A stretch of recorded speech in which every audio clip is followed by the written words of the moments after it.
काम नहीं करते, केवल काम नहीं करते तो भी हम काम चला लेते, लेकिन इन्होंने तो अपमान किया, हर वर्ग का अपमान किया और अहंकार इतना। अभी पीछे आपने देखा होगा जन संवाद जब शुरू किया खट्टर साहब ने, 10 साल तो कुछ किया नहीं, चंडीगढ़ से बाहर निकले नहीं, मगर 6 महीने पहले जन संवाद किया तो एक जगह गए तो एक महिला ने खड़े होकर कहा कि इतनी बेरोजगारी हो गई, हमारे कोई फैक्ट्री आप लगवा दो, कोई फैक्ट्री लगने से दूर हो जाएगी। तो बोला इनको फैक्ट्री की कोई जरूरत नहीं, इनको चंद्रयान में बैठ बिठाकर और चांद भेज दो। ये अहंकार और जनता का मान सम्मान करना। मैं पूछना चाहता हूँ, आपने बेरी हल्के में इनको कोई काम करते देखा है? मैं आपसे पूछना चाहता हूँ, देखा ही नहीं, तो आए ही नहीं कभी 10 साल में, और कई हल्कों में नहीं गए, ज्यादातर हल्कों में गए ही नहीं 10 साल में। तो भाई काम करते नहीं देखा तो मान सम्मान करते देखा है? मैं लोगों का मैं पूछना चाहता हूँ। एक ईंट भी नहीं लगी ना डीकेले कॉलेज की लगी। जिस दिन भाई मैं आपको कहना चाहता हूँ 4 महीने की बात है, सरकार आपकी आएगी और भाई जो है नवंबर के महीने में दोनों कॉलेज की का जो है आधारशिला रखाने का काम करेंगे, हमारा बेरी का भी और डीगल का भी किया तो सिवाय और न्याय की लड़ाई लड़ रहे हैं, इसीलिए इनके निशाने पे हैं। ये जो खबर आती है कि भाई Rohtak Lok Sabha seat hot seat, ये हॉट सीट जो है, ये हॉट सीट क्यों है? हॉट मतलब ये गरम सीट। गरम तो कोई देखो भाई, मैं गर्मी और मेरा तो स्वभाव मेल खाता नहीं भाई, आपने पता है। मगर ये गरम सीट क्यों है? ये हॉट सीट इसलिए है क्योंकि इनको भी पता है ये लोकसभा सीट, रोहतक की लोकसभा सीट केवल एक सांसद की लड़ाई यहाँ नहीं लड़ रहे, ये बड़ी लड़ाई लड़ रहे हैं। जिस दिन यहाँ का फैसला होगा, केवल दिल्ली में एक सांसद बनाने का फैसला नहीं होगा, हरियाणा की अगली सरकार की नींव टेकने का फैसला रोहतक लोकसभा सीट करेगी। इसका देने की लड़ाई लड़ रहे हैं, इनके इसीलिए निशाने पे हैं और इसीलिए चक्रव्यूह रचने का इन्होंने पिछली बार भी काम किया, इसीलिए इस सीट से हमें रोकने के लिए इस बार भी चक्रव्यूह रचने का ये काम करेंगे। मैं आपसे पूछना चाहता हूं, उस चक्रव्यूह तोड़ने के लिए उस लड़ाई में आपका साथ और आपका पूरा आशीर्वाद।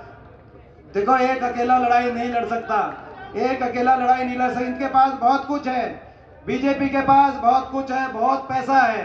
इन्होंने ऐसे दफ्तर खोल लिए पूरे देश में, ऐसे ना कॉलेज खोले ना अस्पताल खोले, जैसे मैं समझता ऐसे दफ्तर खोल लिए इन्होंने।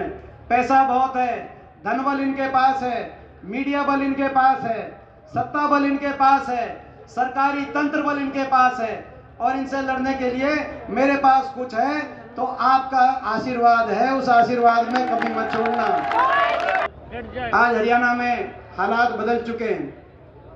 एक इनकी पार्टी थी जेजेपी पार्टी, आपने देखा, जिससे भी समझौते के अनुसार, जिससे समझौता तोड़ने का फैसला इन्होंने किया, समझौते के अनुसार। समझ गए कि नहीं समझ गए जो मैं कह रहा हूं? समझौते से समझौता तोड़ा है।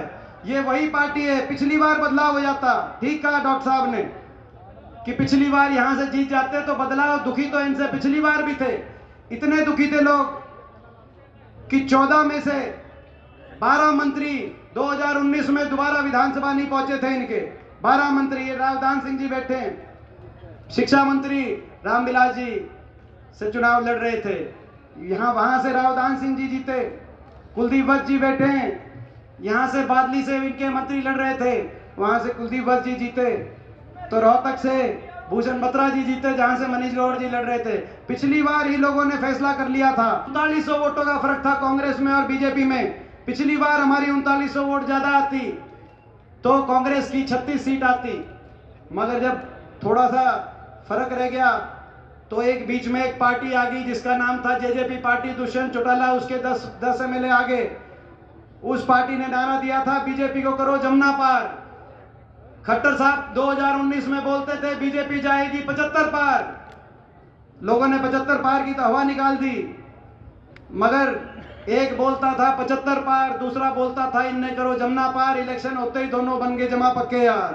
अपनी बात कहूंगा जो मेरे मन में टीस, आज मेरे मन में एक टीस है, वो क्या है? कि 2014 में जो मेरा हरियाणा नंबर 1 था इस चीज में है,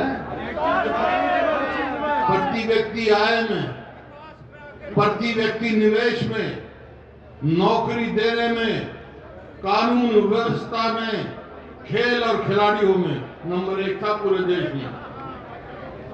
आज 10 साल के बाद भारतीय जनता पार्टी सरकार रही 5 साल, फिर ये ठगबंधन रहा, ठगी का बंधन था, ये गठबंधन नहीं था, ठगबंधन रहा।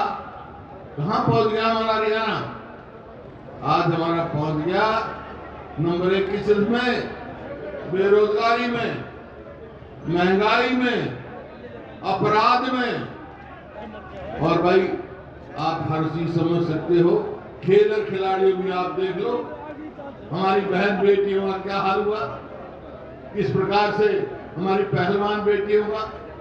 अरे तो प्रदेश जय जवान जय किसान जय पहलवान के नाम से जाना चाहता, लेकिन नई नई बात कर दी, मेरा फसल मेरा ब्यौरा, कहीं परिवार आईडी, कहीं परिवार पहचान पत्र, ये नई नई बात कर दी ताकि इसी चीज में उलझे रहते हैं।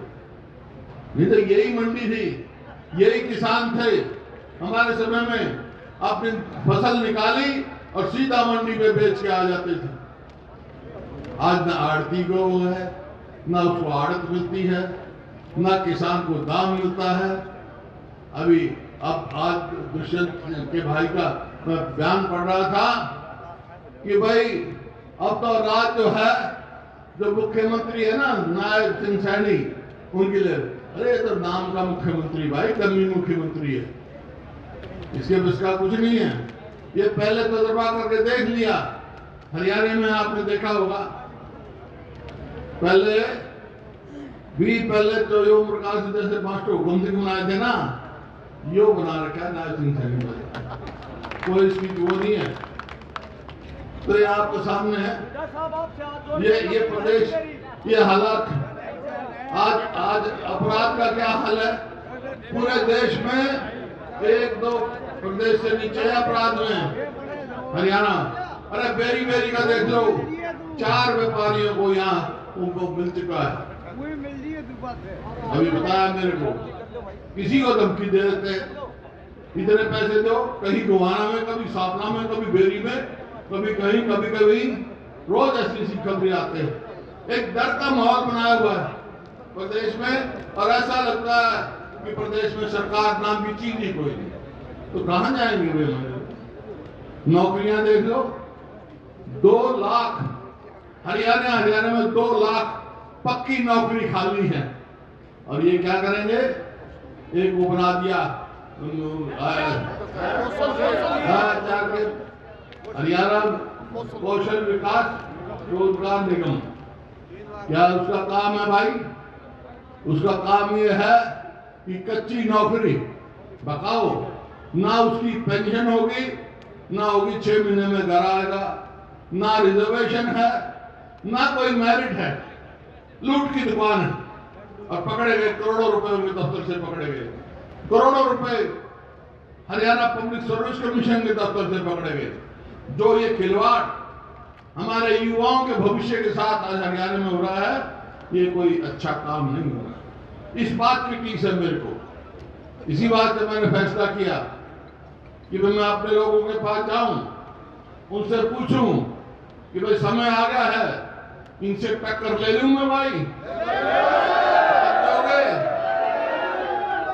ये तो हरियाणा की बात थी भाई। ये बेरी की और मेरी बात सुन लो, मेरा हक भी पड़ा है, पड़ा है नहीं पड़ा है? तो फिर ये तो कह रहे थे तो मेरी मैं कलोई से ज्यादा वोटों से जीतना चाहिए, इसकी चर्चा करूं।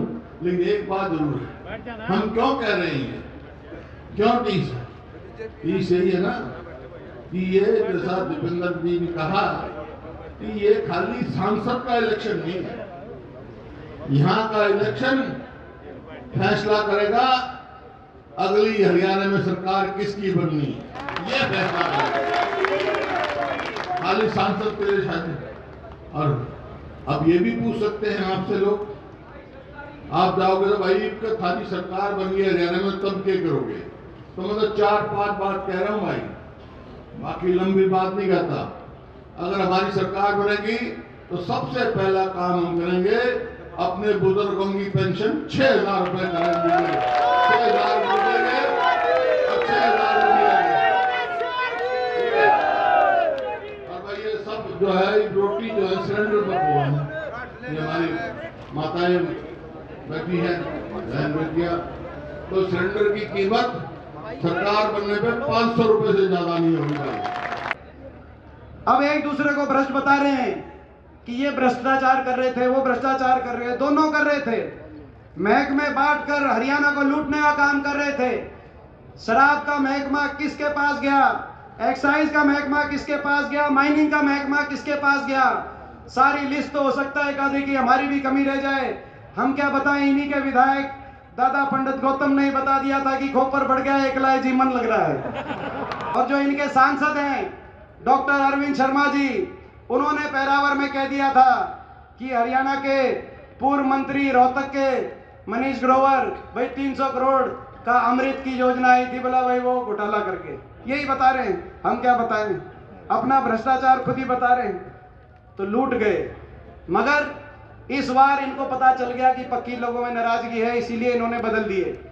मुख्यमंत्री का चेहरा बदल दिया, उप मुख्यमंत्री का चेहरा बदल दिया, अपना गठबंधन बदल दिया। और अब तो ये कह रहे हैं कि शायद 2-3 कैंडिडेट भी बदल दे, लोकसभा कैंडिडेट भी आपने सुनी होगी ये। अब मैं इनको बीजेपी को कहना चाहता हूं, बीजेपी वालों को चुनौती के साथ कहना चाहता हूं, आप क्या बदलोगे? आप मुख्यमंत्री का चेहरा क्या बदलोगे? आप उप मुख्यमंत्री का चेहरा क्या बदलोगे? आप अपने लोकसभा के उम्मीदवार क्या बदलोगे? अब तो बदलेंगे तो ये हरियाणा की जनता सरकार ही हम बदलेंगे, मैं कहना चाहता हूं। हम जो केंद्र की सरकार कर रही है, आज उससे भी लड़ाई लड़नी है। आज लोकतंत्र पे हमला जो ये सरकार कर रही है, लोकतंत्र का गला कैसे घोटा जा सकता है, इसका नजारा आपके बेटे ने पिछले लोकसभा चुनाव में अपनी नजरों से उसका नजारा देख लिया था कि लोकतंत्र का गला कैसे घोट सकती है सरकार। आपने भी उसका नजारा चंडीगढ़ के मेयर के चुनाव की गिनती में आपने भी नजारा देख लिया होगा, ये लोकतंत्र का नजारा गला कैसे घोटते हैं और ये किस रास्ते पे चले हैं। 1 महीने में दो मुख्यमंत्रियों को जेल में भिजवाने का काम ये कर रहे हैं। देश के सभी विपक्षी नेताओं को निशाने पे लेके जाने का काम कर रहे हैं। ईडी, सीबीआई, इनकम टैक्स के मुकदमे देश के विपक्ष पे बनवाने का ये काम कर रहे हैं। ये किस तरह का भ्रष्टाचार का मॉडल ला रहे हैं। चंदा ले रहे हैं कि नहीं ले रहे? और चंदा ऐसों से ले रहे हैं जिसने वैक्सीन बनाई कोरोना में, जब एक दूसरे का मदद कर रहे थे, अपनी जेब से भी कोई खर्चते, कोई पीछे नहीं हटता था। उस समय में वैक्सीन वाले से 450 करोड़ का चंदा बीजेपी पार्टी ले रही है। अगर उसमें वैक्सीन में कोई कमी थी तो आपने चंदा क्यों लिया, और अगर कमी नहीं थी तो भी आपने चंदा क्यों लिया? तो ये मैं समझता हूं आज लोकतंत्र को बचाने की भी लड़ाई है। तो मैंने संसद में आखिरी दिन जब अभी सत्र था, बजट सेशन, तो एक नारा देके अपनी बात खत्म करी थी, सारी बीजेपी देख रही थी। मैंने क्या नारा दिया था? जय जवान, जय किसान, जय नौजवान और जय संविधान। इसकी हम लड़ाई लड़ेंगे। और अपने भाई मैं देखो, देश की होगी बात, हरियाणा की होगी, अपने इलाके के बारे में तो मैं एक ही बात कहूँगा भाई, आपने जो यहाँ पर, मैं कोई काम नहीं गिनवाऊंगा, लेकिन आपने सारा काम जैसा मैंने किया वो आपको पता है। मेरा एक दिन आपके सामने, मैं शायद एक दिन भी पूरा अपने घर पे, परिवार पे, अपने बच्चों के साथ शायद इन वर्षों में मैं पूरा नहीं रखा हो। हमेशा मैंने जैसा किया काम अपने इलाके में, वो एक बात, एक पल आपके सामने है।